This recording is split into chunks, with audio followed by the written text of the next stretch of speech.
rétrospective précédente sur Wolfenstein 3D, le grand-père des FPS modernes paru en 1992, nous avons abordé l'histoire d'ID Software avec leur premier jeu de plateforme et ébauche de FPS, leur travail sur leur moteur de jeu ID Tech 0 qui sera réutilisé dans plusieurs autres softs, et le succès plutôt important du titre. Et pourtant, son succès sera largement éclipsé par son successeur, Doom, paru sur l'ID Tech 1, et qui est le papa du FPS moderne, la base sur laquelle se sont retrouvés de très nombreux FPS utilisant un monde en 3D et des sprites en 2D dans les années 90, avant les modèles polygonaux offerts par Quake en 1996. Retour sur le véritable papa démoniaque du FPS moderne. Sans répéter ce que nous avons déjà évoqué, ID Software est formé à la fin des années 80 et commence par sortir des jeux de plateforme avec Commander Keen en 1990, avant de se focaliser sur les jeux d'action à la première personne, avec Overtank 3D et Catacomb 3D en 1991, qui vont servir de répétition générale à Wolfenstein 3D en 1992. Le succès de ce FPS sur la Seconde Guerre mondiale ne sera pas suffisant pour ID Software, qui va alors travailler sur une nouvelle édition du moteur ID Tech, et changer brutalement d'univers pour aller vers le métal et les démons sur une idée originale d'une partie de jeu de rôle menée à l'époque entre certains des membres de l'équipe. Le résultat ? Doom en 1993, soit l'Apocalypse, où un certain Doom Guy ou Doom Marine se retrouve sur Mars dans des installations secrètes pour abattre des nuées de démons qui ont pris le contrôle d'êtres humains avant de mener le combat directement en enfer au gré des épisodes, suivi par Doom 2, Hell on Earth en 1994, qui apportera de nouveaux ennemis et le Super Shotgun. L'équipe se sépare à cette occasion de Tom Hall, qui avait imaginé une expérience beaucoup plus scénarisée que l'action frénétique vue par l'ensemble de l'équipe, et sa Doom Bible sera à peine utilisée dans les épisodes, malgré quelques réminiscences dans Doom en 2016 et Doom Eternal en 2020. Sans faire une analyse technique approfondie, le moteur de jeu a bénéficié d'améliorations depuis Wolfenstein 3D, tant et si bien qu'on parle ici de l'ID Tech 1 pour désigner le moteur de Doom. On note une plus grande complexité des textures et la possibilité de simuler la hauteur. Par contre, il est encore impossible de mettre deux pièces l'une sur l'autre ou de viser de manière verticale. La hauteur n'est qu'une illusion, il suffit de se tourner vers l'adversaire qui semble en hauteur et de tirer pour le toucher automatiquement. Il y a également eu des moulages de certains monstres suivis par des photos à différents angles et des conversions en sprites pour avoir de meilleurs détails de texture. Le jeu est par ailleurs plus beau et plus vif. Ce qui aide également le joueur aujourd'hui, c'est le nombre de ports sources disponibles. Pour ma part, j'utilise GZ Doom, qui permet de lancer le jeu avec une meilleure résolution. Sur une musique toujours de Bobby Prince, cette fois tournée vers les guitares électriques et le métal, on se retrouve donc dans un niveau plus large, plus ouvert, avec des interrupteurs activés, des clés à récupérer, des pièges où la lumière s'éteint, et des trappes remplies de monstres s'ouvrant avec différents scripts, le tout dans une action frénétique. Le joueur se retrouve d'abord avec son poing et son pistolet, avant de découvrir un arsenal plus riche, et avec cette fois ses propres munitions pour chaque arme, plutôt que les munitions partagées de Wolfenstein 3D. Le fusil à pompe très satisfaisant, la mitrailleuse qui permet de nettoyer des pièces, mais aussi un lance-roquette qui peut aussi bien blesser le joueur que les adversaires, un lanceur de plasma, et le fameux BFG 9000 qui envoie une boule d'énergie qui tue la plupart des ennemis en un coup dans le secteur. L'action est plus frénétique, avec toujours de quoi récupérer vie et armure. Le joueur est davantage invité à courir partout, surtout qu'à part les humains contaminés, le reste du roster projette des projectiles facilement évitables, ce qui évite de regarder à chaque tournant s'il n'y a pas un ennemi qui va nous tuer en 3 balles.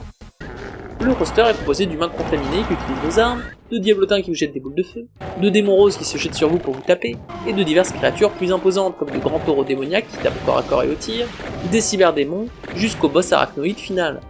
L'innovation de Doom 2 sera notamment les revenants, des squelettes équipés de lance-roquettes, et divers boss. On retrouve évidemment la violence avec les cris des monstres quand ils vous voient ou sont tués, et une ambiance horrifique épique qui donne envie aux joueurs de se jeter sur ses adversaires toute arme hurlante. En bref, c'est du concentré de fun. On retrouve également de nombreux passages secrets remplis de vie, de munitions et d'armes, quelques pouvoirs spéciaux allant de la résistance aux rivières d'acide ou de lave à une rage qui permet de tuer les ennemis avec vos poings en un coup, et j'en passe. Doom s'impose en quelques années avec plus de 3 millions de ventes, un nombre considérable pour l'époque, sans compter que la distribution en shareware du premier niveau a pu permettre à un grand nombre de personnes d'y jouer. Au-delà du premier et du deuxième épisode, on retrouve également The Ultimate Doom en 1995, avec les 2 opus et un épisode inédit, Final Doom en 1996 avec les 2 opus dans le moteur de Doom 2, et de nombreux ports dont Doom 64 en 1997 sur Nintendo 64, développé par Midway Games. On trouve également du multijoueur, mais aussi une facilité pour le modding grâce au fichier WAD. Séparés du moteur de jeu, ces fichiers contiennent toutes les informations pour charger des niveaux, des sprites et des armes, ce qui permet à des joueurs d'utiliser le moteur pour réaliser diverses modifications, voire des jeux complets avec la licence pour certains studios.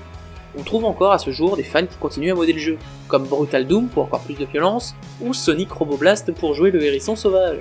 Les studios ne sont pas en reste, avec par exemple Chex Quest en 1996 de Digital Quest, offert dans des paquets de céréales, et qui transforme Doom en un jeu où il s'agit de zapper des extraterrestres sans violence affichée, ou encore un jeu de simulation militaire utilisé par l'armée américaine, Marine Doom en 1996, l'ancêtre des jeux vidéo de recrutement à la America's Army de 2002.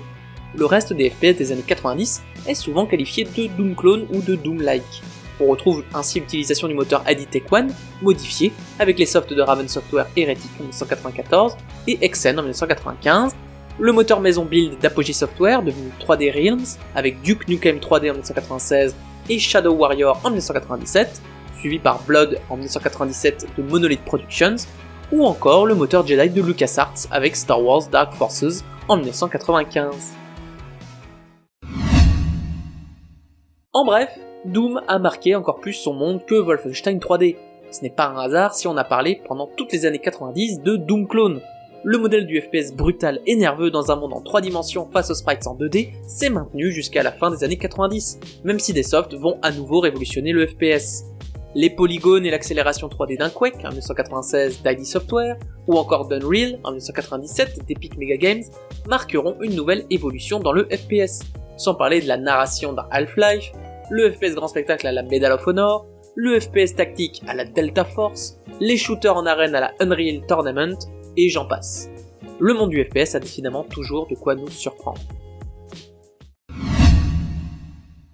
Mais surtout, Doom, c'est un univers, c'est une idée, et c'est aussi un grand retour. Pendant qu'ID Software sort de Doom et de Quake pour nous proposer le FPS post-apocalyptique Rage en 2011, la série Doom a vécu un grand retour.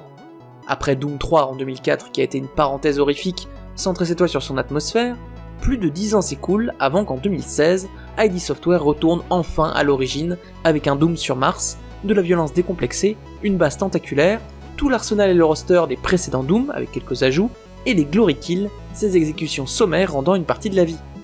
Doom Eternal en 2020 a quant à lui égayé notre confinement avec une terre sous attaque, un peu plus de narration, un grappin et l'importance accrue de la tronçonneuse, toujours dans cette ambiance démoniaque métal qui colle décidément beaucoup à l'ADN d'ID Software.